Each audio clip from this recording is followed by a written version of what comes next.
హల్లెలూయా హల్లెలూయా హల్లెలూయా హల్లెలూయా హల్లెలూయా. రీమా మా మా మా మా మా మా మా మా మా మా. మహాపరిశుద్ధుడా నీకు వందనాలు. మన మధ్యలో దేవుని పిల్లలు చక్కగా పరిచర్యలో వాడబడ్డానికి దేవుడు కృపనిచ్చాడు.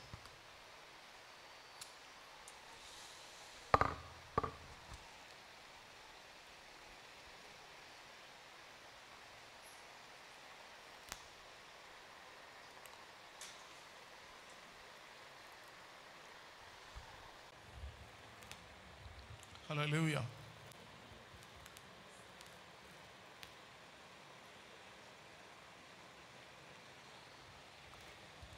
ఈ యొక్క కొత్త నిబంధన దేవుడు మనకు అనుగ్రహించిన నూతన నిబంధనలో మన జీవితాలని మన కుటుంబాలని స్థిరపరచుకుందాం. హల్లెలూయా. చాలామందికి కొత్త నిబంధన ఏంటో, పాత నిబంధన ఏంటో, కొత్త నిబంధనలు ఏమి ఇవ్వబడ్డాయో, పాత నిబంధన ఏం చేయలేకపోయిందో ఇది చాలామందికి అర్థం కాదు, అర్థం చేసుకోవట్లేదు. దేవుని వాక్యము నువ్వు వింటున్నప్పుడు వాక్యాన్ని స్పష్టంగా అర్థం చేసుకుంటే నీ జీవితము అంతా కూడా చక్కగా ఉంటుంది. మనం చేయాల్సిన పని ఏం లేదండి, వాక్యాన్ని సరిగా అర్థం చేసుకోవడం. వాక్యాన్ని సరిగా అర్థం చేసుకోవడం.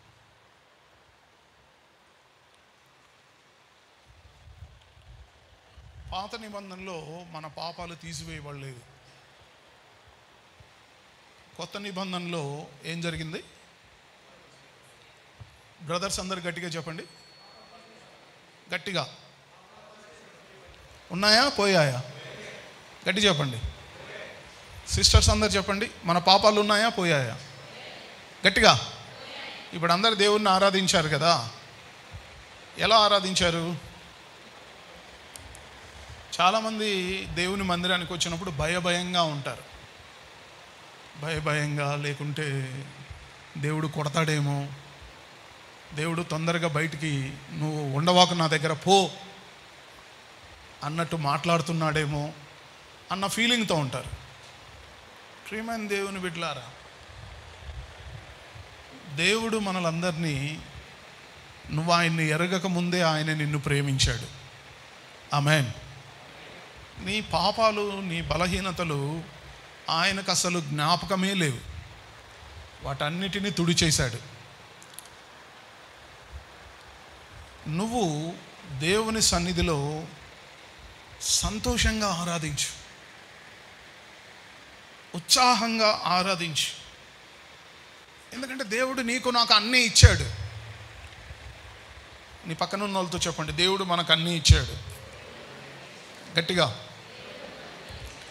కదా. ఏమి ఇచ్చాడంట? మరి ఎందుకు ఏమి పోగొట్టుకున్నట్టు, లేకుంటే ఇంకా ఏదో ఒక సమస్య జీవితంలో వేలాడుతుంది, లేకుంటే నా మీద ఉంది అన్నట్టు మనం ఆయన సన్నిధిలో ఉండకూడదు. ప్రియమైన దేవుని బిడ్డలారా, మనము కొత్త నిబంధన విధానంలో జీవించాలి, ఆలోచించాలి, మాట్లాడాలి, నడుచుకోవాలి. కాబట్టి కొత్త నిబంధన విధానము నువ్వు నీతిమంతుడు అని చెప్తుంది. కాబట్టి నువ్వు నీతిమంతుడివే. ఆమేన్. నీ పనిని బట్టి కాదు, చాలాసార్లు చెప్పాను, మనల్ని బట్టి కాదు. ఎవరిని బట్టి మన నీతిమంతులమయ్యా? యేసయ్యను బట్టి. కాబట్టి ఇప్పుడు మనందరము ఏమైనాం చెప్పండి? మన పాపాలన్నీ తొలగించబడ్డాయి, మన నీతిమంతులుగా తీర్చబడ్డాం. పాత నిబంధనలో ఉన్న పరిస్థితి ఏంటంటే, దేవుని ఆత్మ వచ్చి ప్రవక్తల మీద, రాజుల మీద, యాజకుల మీద మాత్రమే ఉండేది. దేవుని ఆత్మ ఎవరి మీద? ప్రవక్తలు, రాజులు, యాజకులు. వాళ్ళ మీద కూడా అప్పుడప్పుడు వచ్చిపోతుండేది, కంటిన్యూ ఉండదు. దేవుని ఆత్మ సంసోను మీదకి వచ్చి వెళ్ళిపోతుండేది. రాజుల మీదకి, ప్రవక్తల మీదకి అప్పుడప్పుడు దేవుని ఆత్మ వచ్చి అలా వెళ్ళిపోతుండేది. అది వీళ్ళ వరకు మాత్రమే, ప్రవక్తలు, రాజులు, యాజకులు. ఇప్పుడేం జరిగిందో తెలుసా? కొత్త నిబంధనలో మనందరము రాజులు, యాజకులంగా మార్చబడ్డాం. చీకట్లో నుండి తన ఆశ్చర్యకరమైన వెలుగులోనికి మనల్ని పిలిచిన మన ప్రభు అయిన యేసుక్రీస్తు ఇప్పుడు మనల్ని రాజులైన యాజక సమూహంగా మార్చాడు. ఇప్పుడు మనందరం ఏమైపోయామంట? చెప్పండి. ఇప్పుడు రాజులు ఎవరు? మాట్లాడాలి. మీరందరూ మాట్లాడబోతే దయ్యం మిమ్మల్ని ఎక్కడికో తీసుకెళ్ళిపోతాడు. వాక్యము నేను చెప్పింది పలకండి, మీ హృదయాల్లో పెట్టుకోండి, దాన్ని మీకు అప్లై చేసుకోండి. నేను ఇది అని చెప్పుకోండి. నువ్వు ఇప్పుడు రాజువి. మనము రాజులైన యాజక సమూహం, పరిశుద్ధ జనము, దేవుని సొత్తైన ప్రజలం. చెప్పండి. నేను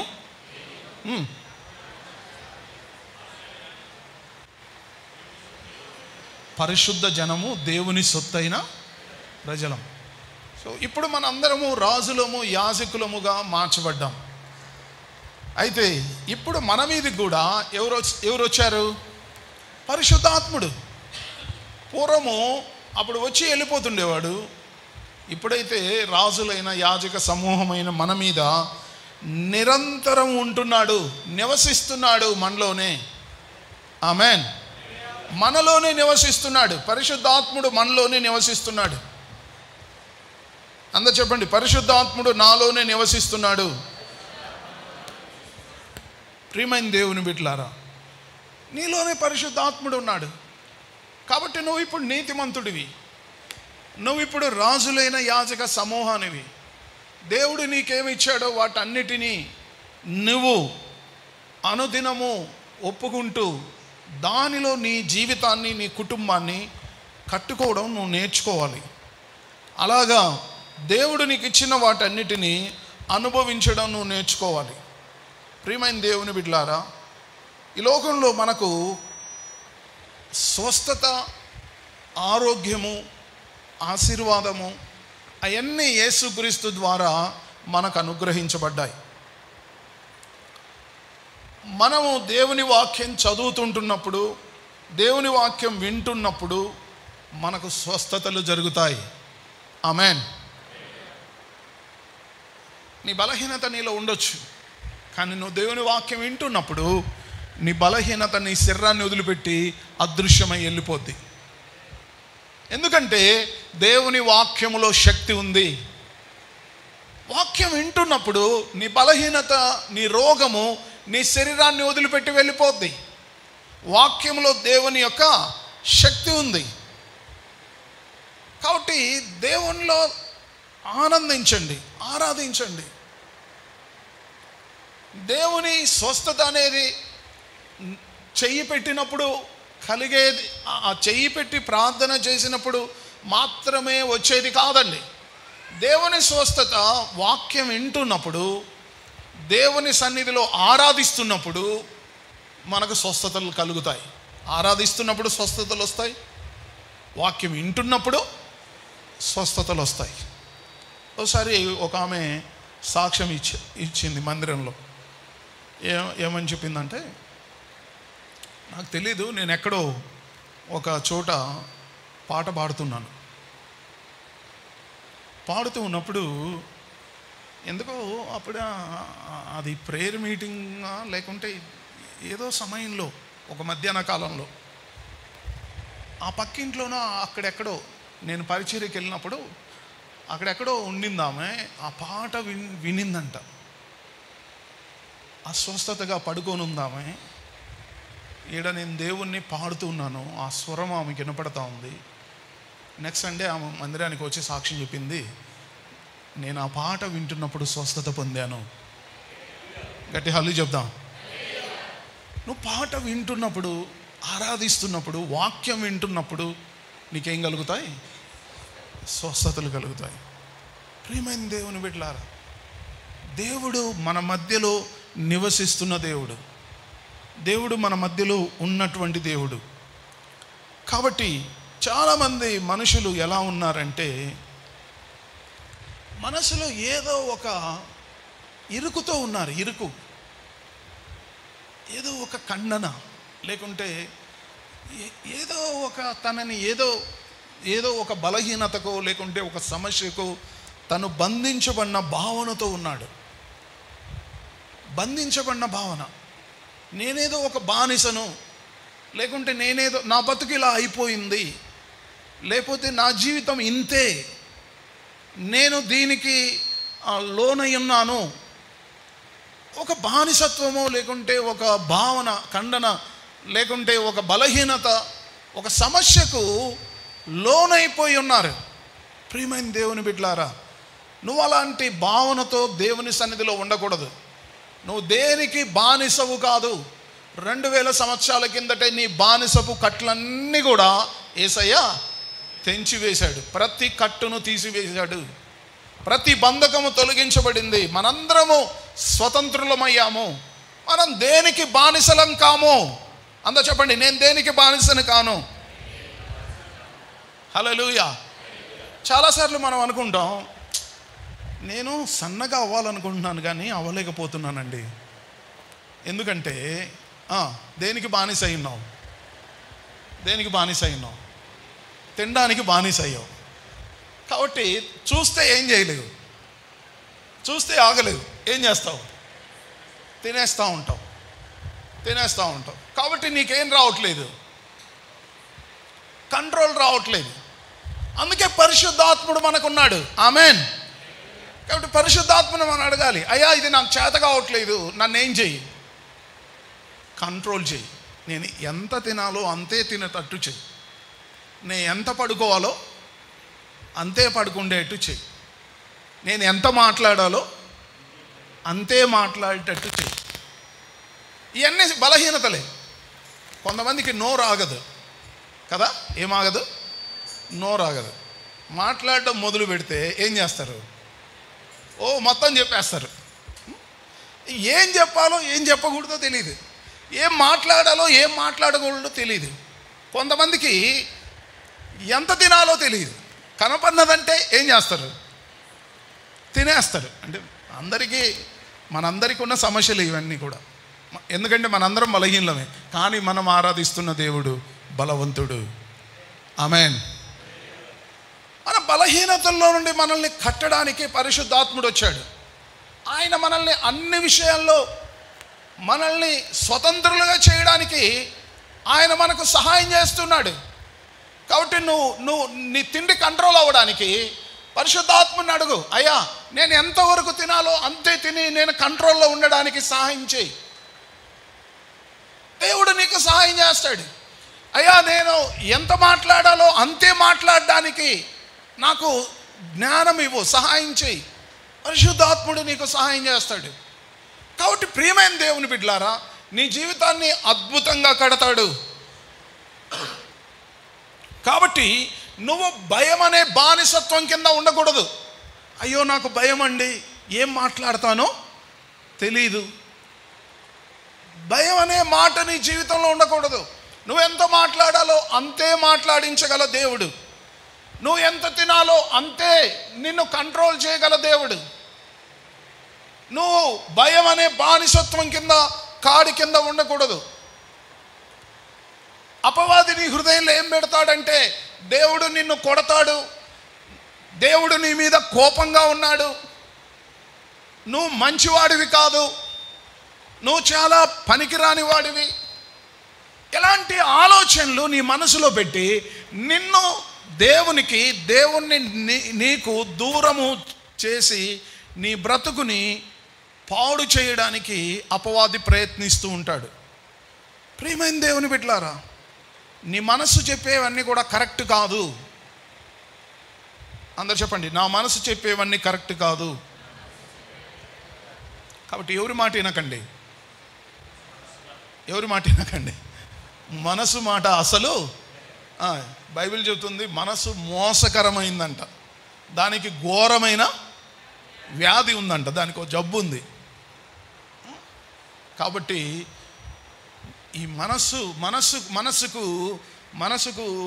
బాగా స్నేహం ఎవరంటే శరీరానికి స్నేహం ఎవరంటే లోకం.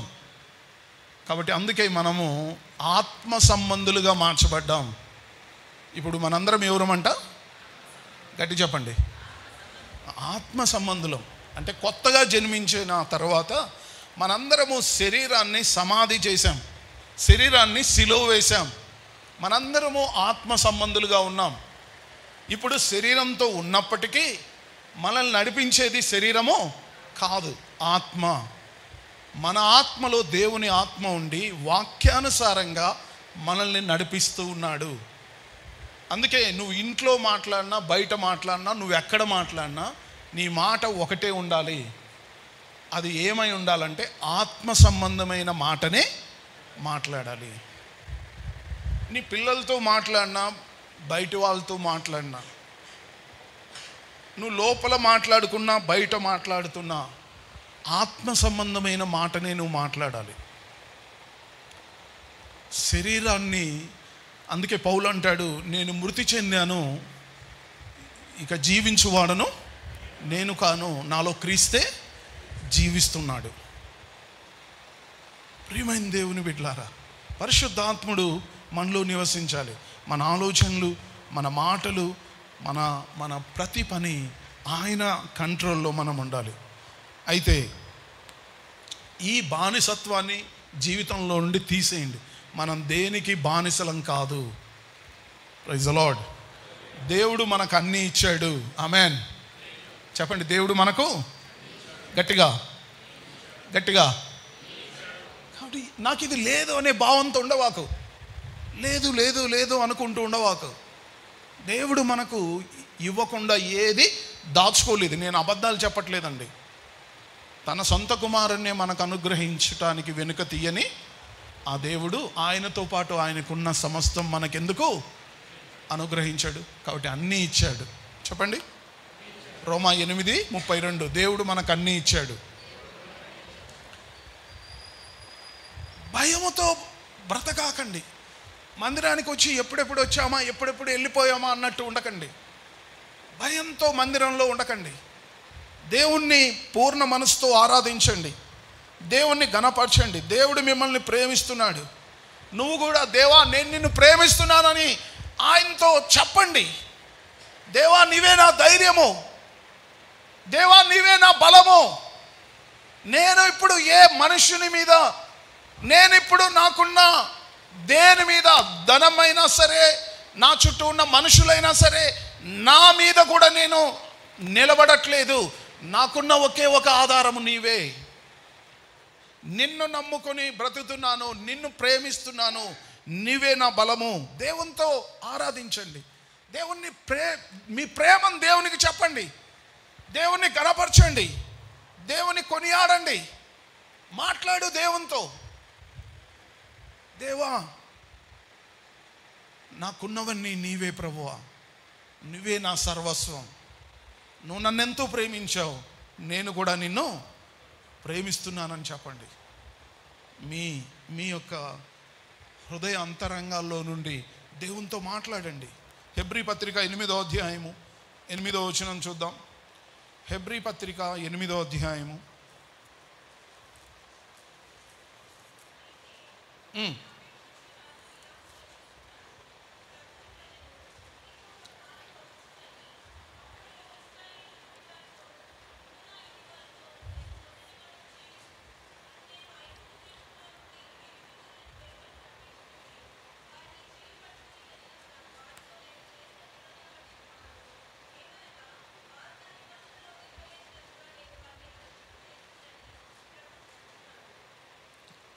Praise the lord. అయితే ఆయన ఆపేక్షించి వారితో ఇలా చెప్పుచున్నాడు. ప్రభు ఇట్లా ఇదిగో ఒక కాలం వచ్చుచున్నది, అప్పటిలో ఇజ్రాయెల్ ఇంటి వారితోనూ యూదా ఇంటి వారితోనూ నేను కొత్త నిబంధన చేయుదును. అది నేను ఐగుప్తు దేశములో నుండి వారి పితరులను వెలుపలికి రప్పించుటకై వారిని చేయి పట్టుకొనిన దినమున వారితో నేను చేసిన నిబంధన వంటిది కాదు. ఏమనగా వారు నా నిబంధనలో నిలవలేదు గనక నేను వారిని అలక్ష్యము చేసితినని ప్రభు చెప్పుచున్నాడు. ప్రియమైన దేవుని బిడ్డలారా, దేవుడు ఒక కొత్త నిబంధన తీసుకొచ్చాడు. అందరు చెప్పండి, కొత్త నిబంధన. ఎందుకు ఈ కొత్త నిబంధన తీసుకొచ్చాడు అంటే, పాత నిబంధనలో లోపముంది. ఇప్పుడు ఒకటి కొత్తది వచ్చిందంటే ఏమైనట్టు? పాతది లోపం ఉంటే దాని ప్లేస్లో ఏం తీసుకొస్తాం? కొత్తది తీసుకొస్తాం. అయితే పాత నిబంధనలో ఒక లోపం ఉంది. అందుకోసం దేవుడు ఏం తెచ్చాడంట? కొత్త నిబంధన తెచ్చాడు. కాబట్టి ఈ కొత్త నిబంధన అనేటువంటిది ఈరోజు మనందరికీ దేవుడు అనుగ్రహించాడు. ఆయన ఇక్కడ మాట్లాడుతూ ఏమన్నాడంటే, నేను ఇజ్రాయేలు ఇంటి వారితోనూ నేను కొత్త నిబంధన చేస్తూ ఉన్నాను. అది ఐగుప్తులో అప్పుడు నేను చేసిన నిబంధన వంటిది కాదు. అప్పుడు వారు నా నిబంధనలో ఉండలేదు కనుక నేను వారిని అలక్ష్యం చేశాను. ఇప్పుడు నేను ఒక కొత్త నిబంధన తీసుకొచ్చాను. ఆ నిబంధనలో వారిని నడిపిస్తున్నాను. హల్లెలూయా. చెప్పండి, మీకు అర్థమైందా కొత్త నిబంధన ఏంటో? కొత్త నిబంధన అర్థమైన వాళ్ళు ఒకసారి చేయతండి. సిస్టర్స్, కొత్త నిబంధన అర్థమైన వాళ్ళు ఒక 5 మంది, 5% ఉంటారు. ఇంకా 90% ఇంకా అర్థం కాల చాలామంది. ఏమండి, పాత నిబంధన డిమాండ్ చేస్తూ ఉంది, నువ్వు ఇది చేయమంటుంది. కొత్త నిబంధన నువ్వేం చేయాల్సిన పని లేదు, నేను నిన్ను ఉచితంగా నీతిమంతునిగా చేశాను, నువ్వు విశ్వసించు అని చెప్తా ఉంది కొత్త నిబంధన. పాత నిబంధన నువ్వు పని చేస్తేనే నీతిమంతుడు అవుతావు, ఇవన్నీ చేస్తేనే నువ్వు నీతిమంతుడు అవుతావు, ఈ బలులన్నీ అర్పించి ఈ ఆజ్ఞలన్నీ గైకుంటే నువ్వు నీతిమంతుడు అవుతావు అని చెప్పింది పాత నిబంధన. ఆ బలులు ఎవరు సరిగా అర్పించలేదు, ఆ ఆజ్ఞలు ఎవరు గైకొనలేదు, అక్కడ ఎవడు నీతిమంతుడిగా చేయబడలేదు. ఆ నిబంధనలో లోపముంది, దేవుడు దాన్ని తీసేశాడు. ఇప్పుడు కొత్త నిబంధన తెచ్చాడు. ఈ కొత్త నిబంధనలో దేవుడు అందరి పాపాలు తీసేశాడు. అర్థమైందా ఇప్పుడు? చెప్పండి, నీ పాపాలు కూడా తీసేశాడా లేదా? గట్టిగా చెప్పండి, గట్టిగా, ఇంకా గట్టిగా. ఎవరివి? గట్టిగా.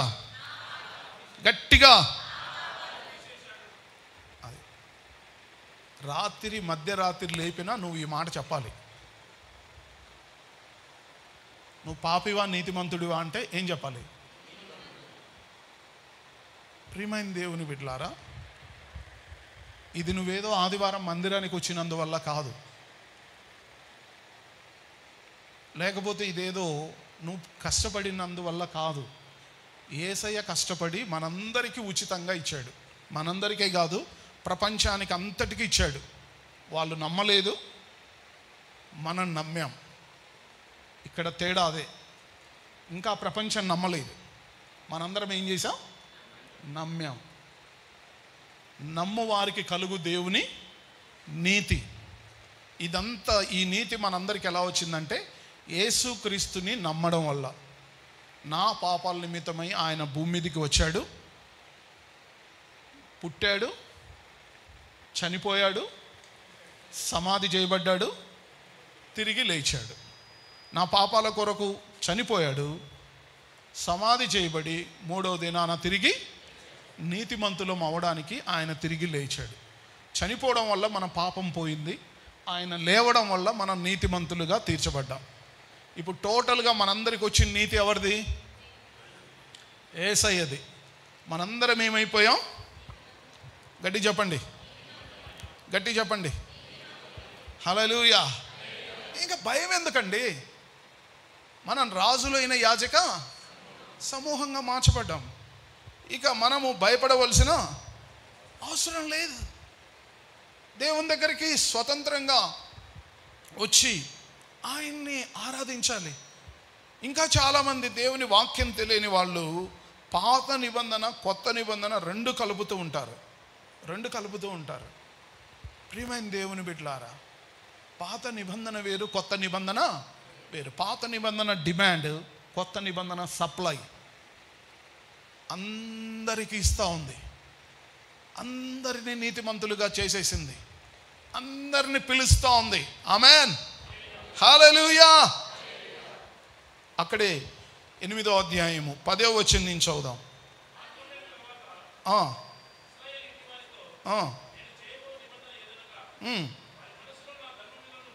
వారి మనస్సుల్లో నా ధర్మ విధులు ఉంచేదను, వాళ్ళ హృదయాల మీద వాటిని వ్రాస్తాను. నేను వారికి దేవుడుగా ఉంటాను, వారు నాకు ప్రజలుగా ఉంటారు. వారిలో ఎవడును ప్రభువును తెలుసుకొనడని తన పట్టణస్థునికైనను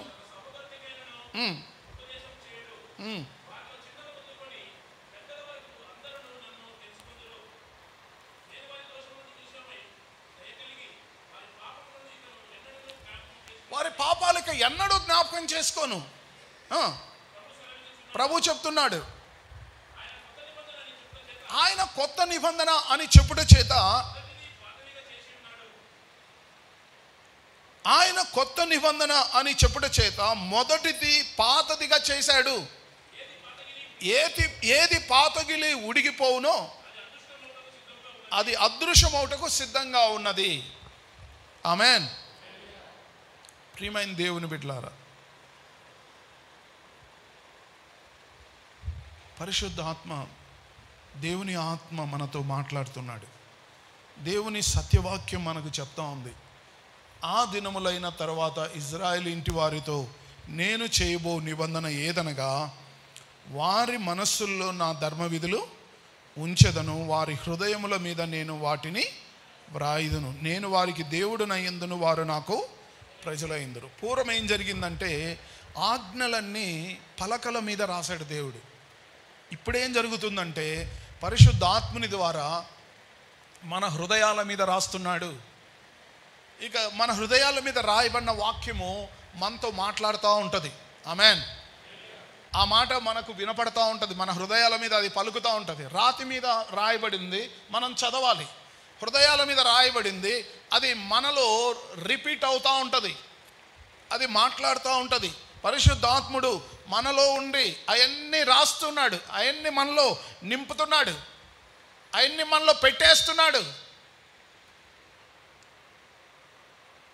నేను వారికి దేవుడనై ఉంటాను, వారు నాకు ప్రజలై ఉంటారు. వారిలో ఎవడును ప్రభువుని తెలుసుకొనడని తన పట్టణస్థునికైనా తన సోదరునికైనా ఉపదేశము చేయడు. వారిలో చిన్నలు మొదలుకొని పెద్దల వరకు అందరూ నన్ను తెలుసుకుందరు. ఆమేన్, హల్లెలూయా. అందరూ నన్ను తెలుసుకుంటారు. అందరు చెప్పండి, అందరూ ఆయన్ని తెలుసుకుంటారు. అందరూ ఆయన తెలుసుకుంటారు. ఎలాగా? దేవుని మహిమ, దేవుని మహిమ. పూర్వం ఇజ్రాయేలీలలో మాత్రమే దేవుడు ఉండేవాడు. ఇప్పుడు ఈ నిజ దేవుడు ఎక్కడికి వెళ్ళిపోయాడు? ప్రపంచ నలుమూలలకు వెళ్ళిపోయాడు. Praise the Lord. ఎక్కడికంట? ప్రపంచ నలుమూలలకి, ప్రతి దేశానికి వెళ్ళిపోయాడు మన దేవుడు. అందరూ ఆయన్ను తెలుసుకుంటున్నారు, అందరూ ఆయన్ను తెలుసుకుంటున్నారు, అందరూ ఆయన దగ్గరికి వస్తున్నారు. కారణం ఏంటంటే దేవుని మహిమ. వారి దోషముల విషయమై దయగలిగి వారి పాపములకు ఎన్నడూను జ్ఞాపకము చేసుకోను. మన దోషముల విషయమై దేవుడు దయగలిగి ఉన్నాడంట. అందుకే యేసయ్య అన్నాడు, తండ్రి వీరేమి చేస్తున్నారో వీరు ఎరుగరు గనక వీరిని క్షమించు. ఏమండి, మనల్ని ఆపడానికి ప్రపంచంలో ఎన్నో శక్తులు ప్రయత్నిస్తున్నాయి, కానీ ఏ శక్తి కూడా ఈ శక్తిని ఆపడానికి నిలవలేదు. ఎందుకంటే మన దేవుని శక్తి ముందు ఏ శక్తి నిలబడలేదు. కారణం ఏంటంటే మన విధానం వేరు, వారి విధానాలు వేరు. మనది ప్రేమ, మనది ఏ విధానం? ప్రేమ. కాబట్టి ప్రియమైన దేవుని బిడ్డలారా, యేసుక్రీస్తు ప్రపంచాన్ని జయించాడు. ఆయన యుద్ధాలు చేయలేదు, కత్తులు పట్టలేదు, ఆయన ఎవరి మీద కోపముతో ఊగలేదు, ఎవరిని చంపలేదు, ఎవరికి శిక్ష వేయలేదు. పాపాత్మురాలు వ్యభిచారి ఆయన ముందుకు తీసుకురాబడ్డా, నేను నీకు శిక్ష వేయను, వెళ్ళు అని చెప్పాడు. ఆయన అందరినీ ప్రేమించాడు. చివరికి తన్ను చంపుతూ సిలువలో ఘోరంగా తన చిత్రహింసలు పెట్టి తనని ఆ ఘోరమైన మరణానికి అప్పగించిన ఆయన ఒకే మాట అన్నాడు, తండ్రి వీరేం చేస్తున్నారో వీరు ఎరుగరు గనక వీరిని. ఇంకా వాడికి ఏం చెప్పాల్సిన పని లేదండి, వాడి మనసు మారిపోద్ది. ఆమెన్. వాడు యేసయ్యని నమ్ముకునేస్తాడు. కారణం ఏంటంటే, నేను ఈయన్ని ఇంత హింసించా, ఈయన నన్ను ఒక్క మాట కూడా అనలేదే, నన్ను ఒక్క మాట కూడా కోప్పడలేదే, నన్ను ఒక్క మాట కూడా దూషించలేదే, నన్ను శపించలేదే. ఇంత ప్రేమమూర్తి ఎవరు? అసలు ఎవరైనా ఎవరైనా ఈయనే దేవుడు. ఆమెన్. ఈయన ఎవరు? దేవుడు. ప్రియమైన దేవుని బిడ్డలారా, అప్పుడు అందరూ నన్ను తెలుసుకుంటారు, అందరూ ఆయన్ని తెలుసుకుంటారు. కారణం ఏంటంటే ఆయన దయగలవాడు. ఆమెన్. నేను వారి దోషముల విషయమై దయగలిగి వారి పాపములు ఇక ఎన్నడూనూ జ్ఞాపకము చేసుకొననని ప్రభువు సెలవిస్తున్నాడు. కాబట్టి ప్రభు మన పాపాలు అస్సలు ఏం చేయట్లేదంట, జ్ఞాపకము చేసుకోవట్లేదు. ఆయన మన దోషాలన్నీ క్షమించాడు, మన పాపాలన్నిటినీ క్షమించాడు. ప్రియమైన దేవుని బిడ్డలారా, ఈరోజు ప్రపంచంలో ఏ మనుషుడైనా సరే యేసుక్రీస్తును తనకు ప్రభువుగా అంగీకరిస్తే ఆ వ్యక్తి యొక్క పాపాలు తీసివేయబడుతున్నాయి. ఆ వ్యక్తి రక్షణ పొందుతున్నాడు. ఆ వ్యక్తి నిత్య జీవానికి వారసుడిగా మార్చబడుతున్నాడు. హల్లెలూయా. కారణం ఏంటంటే ఈ కొత్త నిబంధనలో ప్రభు అయిన యేసుక్రీస్తు చేసిన పని ఏంటంటే, ఆయన అందరి పాపములు తొలగించి అందరినీ నీతిమంతులుగా మార్చి అందరినీ తన రాజ్య వారసులుగా చేస్తూ ఉన్నాడు. కాబట్టి ప్రియమైన దేవుని పిల్లారా, మీ జీవితాల్లో మీకు ఎలాంటి సమస్యలున్నా భయపడవలసిన అవసరం లేదు. ఏం చేస్తారు? పరిశుద్ధాత్మునికి మీ సమస్యలన్నీ అప్పగించండి. మీ సమస్యలన్నీ పరిశుద్ధాత్మునికి అప్పగించండి. ఏ సమస్య అయినా సరే పరిశుద్ధాత్మునికి అప్పగించండి. నువ్వు తెల్లవారుజామున లేకపోతున్నావా? ఏం చెయ్యి? రాత్రి పడుకునే ముందు ఏం చెయ్యి? అయ్యా, నాకు ప్రార్థన చేయాలని ఆశగా ఉంది, కానీ నేను లేవలేకపోతున్నాను, నాకు సహాయము చేయమని అడుగు. ఏం చేస్తాడు ఆయన? నిన్ను లేపుతాడు. ఆమేన్. అయ్యా, నేను ఇది తినకుండా ఉండాలనుకుంటున్నాను, కానీ తినకుండా ఉండలేకపోతున్నాను, నాకు సహాయం చేయయ్యా. ఏం చేస్తాడు? పరిశుద్ధాత్ముడు సహాయం చేస్తాడు. హల్లెలూయా. నీకు ఆయన సహాయం చేసే దేవుడు, నిన్ను బలపరిచే దేవుడు, నిన్ను నిలబెట్టే దేవుడు. ప్రియమైన దేవుని బిడ్డలారా, దేవుని దగ్గర చట్టాలు లేవిక. దేవుని దగ్గర ప్రేమ, దయా కనికరాలతో ఆయన మనల్ని నడిపిస్తూ ఉన్నాడు. పరిశుద్ధాత్ముడు ప్రతి బలహీనతలో మనకు సహాయం చేస్తున్నాడు. ఆయన మనల్ని తన శక్తితో నింపుతున్నాడు. ఆయన మనకు ఆలోచన చెప్తున్నాడు.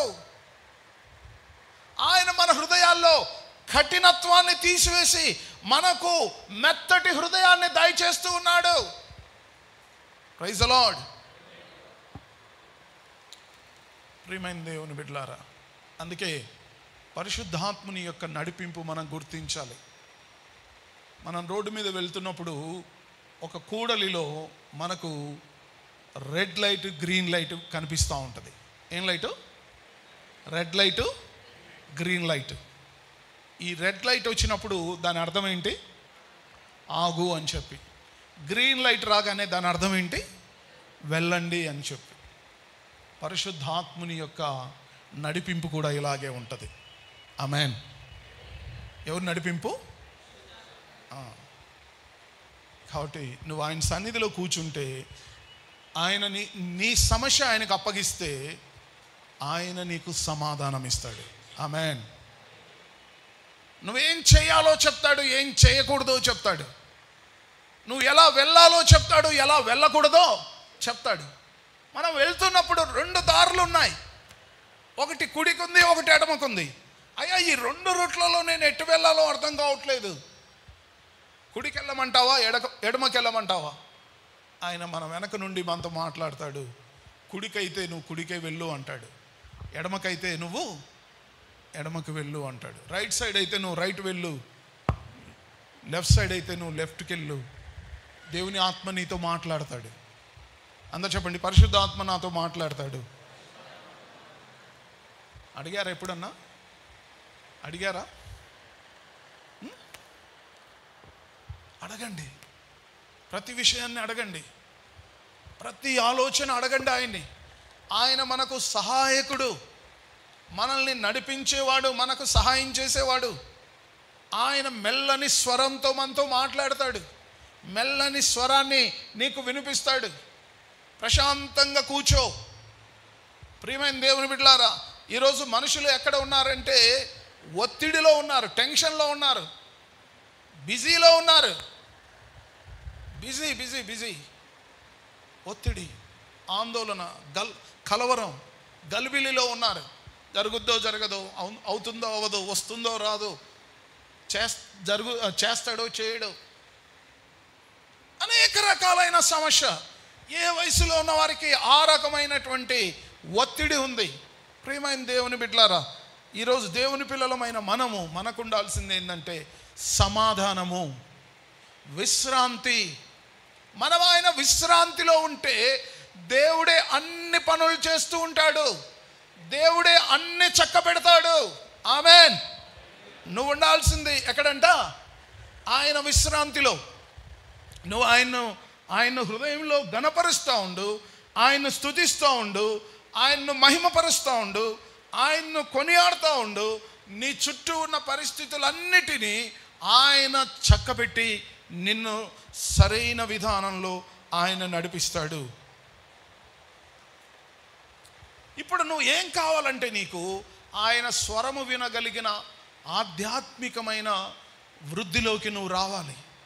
దేవుని స్వరాన్ని వినగలిగిన ఆత్మీయ ఆ వృద్ధిలోకి నువ్వు ఎదగాలి.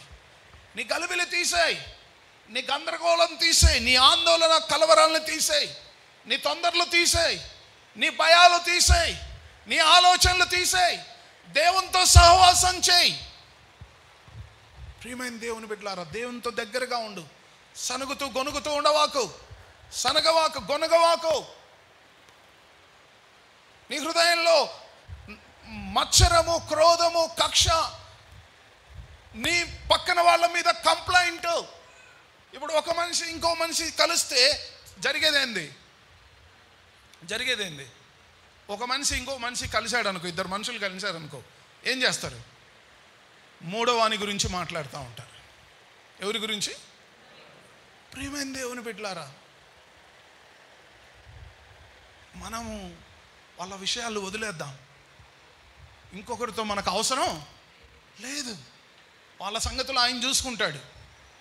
ఆయన ఏం చేయాలో ఆయన చేస్తాడు. వారితో మనకు అవసరం లేదు. మనం ఏం చేయాలో అది మనం ఆలోచిద్దాం. మనం చేయాల్సిన వాటిని ఆలోచిద్దాం. మనం వెళ్ళాల్సిన దాన్ని ఆలోచిద్దాం. మనం అందుకోవాల్సిన వాటిని ఆలోచిద్దాం. దేవునికి దగ్గరగా వెళ్దాం. ఆత్మలో బలంగా తయారవుదాం. ఆత్మ చేత నడిపించబడదాం. శరీరాన్ని అన్ని రకాలుగా ఆపేద్దాం. శరీరానికి ఒకటే ఉంది: శరీరాశ, నేత్రాశ, జీవపు డంబం. ఈ మొత్తము మనిషిని నాశనం చేసేవే. దీంట్లో పనికొచ్చేది ఒకటి కూడా లేదు. అందుకే మీరు శారీరక క్రియలను చంపకపోతే అది మీ ఆత్మను చంపేస్తుంది. శరీర క్రియలు మీరు చంపకపోతే శరీరం మీ ఆత్మను చంపేస్తుంది. ఆత్మ ఏమైందంటే బలంగా ఉండాల్సిన ఆత్మ బక్కచిక్కి బక్కచిక్కి బక్కచిక్కి బక్కచిక్కి లాస్ట్కి ఏమైపోద్ది? ఆ ఊపిరిపోయి ఆత్మ చచ్చిపోద్ది.